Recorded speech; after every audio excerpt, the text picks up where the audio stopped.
입니다. 안정환 작가님 모셨습니다. 어서 오세요. 네, 안녕하세요. 네, 이번에는 어떤 책을 준비해 주셨나요? 자, 이번엔 조 바이든의 지켜야 할 약속이라는 책을 소개해 드리겠습니다. 네, 간단하게 소개해 주세요. 자, 이 책은 2020년 미국 대선에서 당선이 된 조 바이든 당선인이 직접 쓴 자서전입니다. 그는 미국 역사상 최연소 상원의원으로 정치를 시작해서 36년의 상원의원, 8년의 부통령, 3번의 대선 도전에 관해서 쓴 책입니다. 그리고 조 바이든이 직접 밝히는 자신의 삶과 새로운 미래에 대해서 이야기하고 있습니다.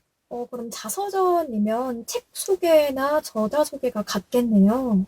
저자는 어떤 분인가요?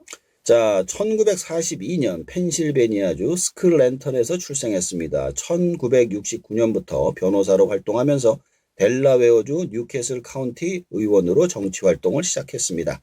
1972년 델라웨어주 연방 상원의원 선거에 미국 역사상 6번째 최연소 30세 상원의원으로 당선됩니다. 1988년 민주당 대통령 선거 후보 경선에 나섰으나 연설 표절 시비에 휘말리면서 중도 사퇴하는 정치적 좌절을 겪습니다. 이때 동시에 뇌동맥류로 쓰러지면서 인생 최대의 위기를 맞죠.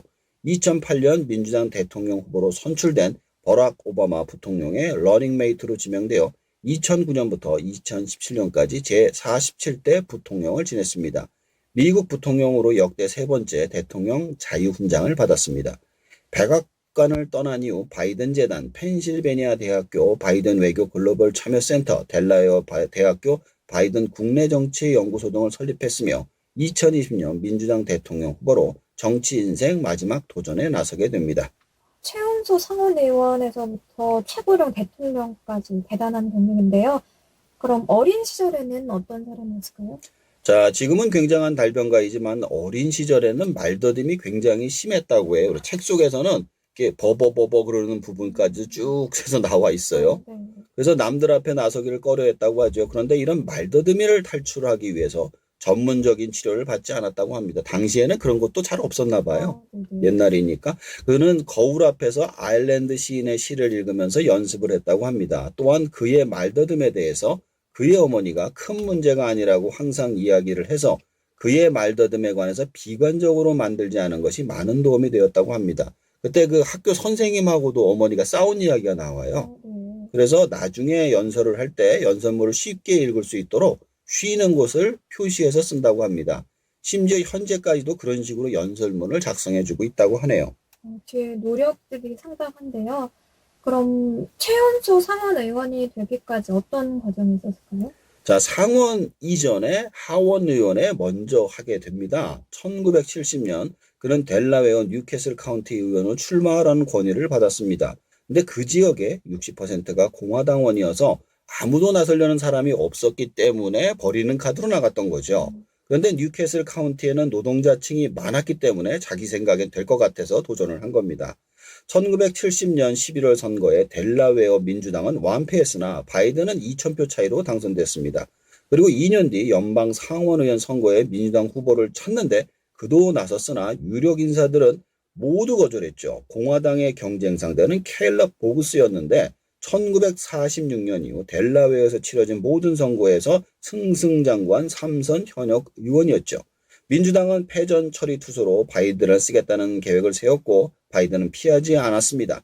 1972년 선거에 바이든은 3,000표 차로 당선되는 최대 이변을 일으켰고 그는 당시 상원의회 자격 조건인 30살을 당선을 맞이하는 최연소 의원이었어요. 당선 당시 29살. 그리고 그 다음에가 30살이 된 겁니다. 그러나 당선된 지 한 달이 지나서 아내 네일리와 막내딸이 숨지고 아들 둘이 중상을 당하는 교통사고가 터졌습니다. 그래서 상원 의원직을 반납하려 했지만 민주당의 권유로 그대로 상원 의원직을 유지하게 됩니다. 근데 아까 그 작가 이 사람 소개해 주실 때요. 예. 그 연설 표절 시비가 있다고 하셨잖아요. 예. 어떤 일이었나요? 자, 1987년 민주당 대선 후보 경선 출마 있었던 얘기인데요. 선거운동 중 한 유세가 당시 영국 노동당 지도자 닐 키너기의 연설을 표절했다는 비난에 시달렸습니다. 며칠 뒤에 로스쿨 시절에 썼던 논문도 표절 의혹을 받았습니다. 그해 9월에 경선에서 물러난 바이든은 시리의 시간을 보내다가 몇 달 뒤 1988년 2월 앰뷸런스에 실려 응급실로 가야 했죠. 뇌 동맥류가 터져 사경을 헤매면서 2차례나 수술을 받았다고 합니다. 7개월 동안 상원 의원 직무를 이행하지 못했다고 하네요. 그럼 20년 정도가 지난 2008년에는 부통령이 어떻게 됐나요? 자, 2008년 민주당 대선 후보 경선에 다시 도전한 바이든은 주목을 받지 못했어요. 힐러리 클린턴과 버락 오바마라는 화려한 개성의 두 후보가 일찌감치 선두에 나섰죠. 그는 첫 경선지인 아이오와에서 1%도 득표하지 못하고 5등을 했습니다. 그래서 그날 밤 사퇴했죠. 하지만 그는 곧 오바마 대통령으로 만들 1등 공신임을 확인했습니다. 오바마는 바이든이 민주당 성향 노동자층에 인기가 있다는 걸 알았고 바이든도 오바마가 진짜 물건임을 알아챘습니다. 그는 오바마를 지원해줬죠. 예상을 깨고 클린턴을 물리친 오바마는 바이든에게 러닝메이트를 제안했습니다. 이때 바이든은 대선의 승패가 갈리는 남부 썬벨트 및 북부 러스트벨트의 경합주 시골을 돌아다녔습니다. 동서부 연안의 엘리트 출신들에게 소외감을 느끼는 이곳 보수적인 백인 중류층 유권자가 표를 잡게 되어서 결국 부통령에 지명받게 됩니다. 그럼 미국 선거에서요, 보수적인 백인 중하류층 유권자가 정말 중요한 것 같은데요. 그 예. 이유가 있을까요? 자, 이 부분이 미국의 모든 선거에서 가장 중요한 부분입니다. 현재 미국의 인구 중에 아직까지 백인의 숫자가 다수이기 때문입니다. 2060년쯤에 미국은 백인의 숫자가 줄어들어서 소수가 될 거라고 합니다. 원래 공화당은 공장이나 부유한 사람들을 대표하는 당이었고 민주당은 노동자를 대표하는 당이었지만 시대가 지나갈수록 백인 노동자들을 위한 당이 아니라 유색인종과 성소수자를 위한 당으로 색깔이 바뀌었기 때문에 백인에게 일자리를 돌려준다는 트럼프에게로 몰표가 가서 2016년 트럼프가 당선이 된 거죠. 그리고 민주당도 이들의 분노에 대해 잘 알고 있었죠. 그래서 2015년 대선 경선에 도전했지만 또 시련이 또 다가오게 됩니다. 시련이 또 찾아왔다고요? 예. 자, 내 큰아들 보 바이든이 뇌종양으로 사망합니다. 바이든은 몇 년 전 생명이 위태롭던 아들이 먼저였기 때문에 민주당 대선 후보 경선에 참가할 수 없었다고 합니다. 델라웨어 주 법무장관이었던 보 바이든은 죽음이 깊은 슬픔인 동시에 그의 정치 행로에 큰 손실이기도 했습니다. 그래서 경선을 포기하게 됩니다. 이렇게 슬픔에 빠져 있다가도 2020년 대선에 그럼 왜 다시 출마하게 된 건가요? 쉽게 말해서 트럼프의 고립주의 때문에 출마를 결심하게 되었다고 합니다. 트럼프는 대통령이 되자마자 아메리칸 퍼스트를 외치면서 미국은 세계의 경찰이 아니라고 하면서 모든 나라는 자신의 문제는 자신이 해결하라고 모든 동맹을 무시하고 환경을 무시하며 모든 것을 미국을 위해서 해야만 한다는 이야기를 하고 있지만 이것은 결국 미국을 해치는 일이라고 생각한다고 합니다.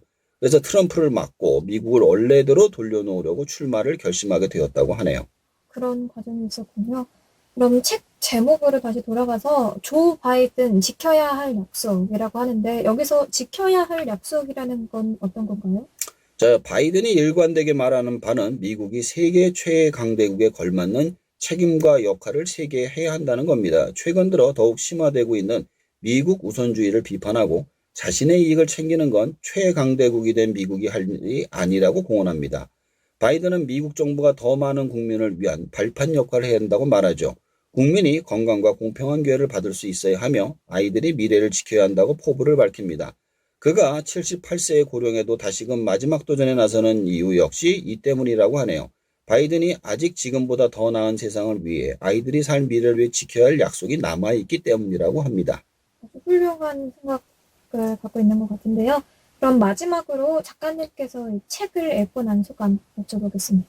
책 속에서 그의 정치적 성향에 대해서 소개한 부분이 있는데요. 민주당이지만 중도에 가까운 형태를 정책을 지지하는 사람이라는 점이 흥미로웠습니다.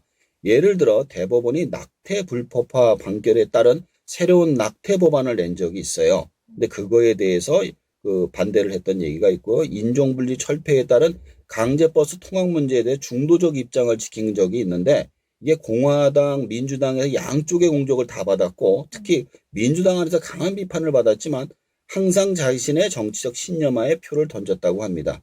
그리고 한국에 대해서 이야기하는 분도 조금 나오는데 부시 전 대통령과 한국의 고전 김대중 대통령에 관한 이야기가 나온 거 있습니다. 그래도 자서전이다 보니 나오는데 크게 많이 나오진 않아요. 자서전이다 보니까요. 비판하기 이야기보다는 어떤 상황에 이런 이유로 해서 그렇게 했다고 설명하는 형식, 핑계가 많이 나와 있고요.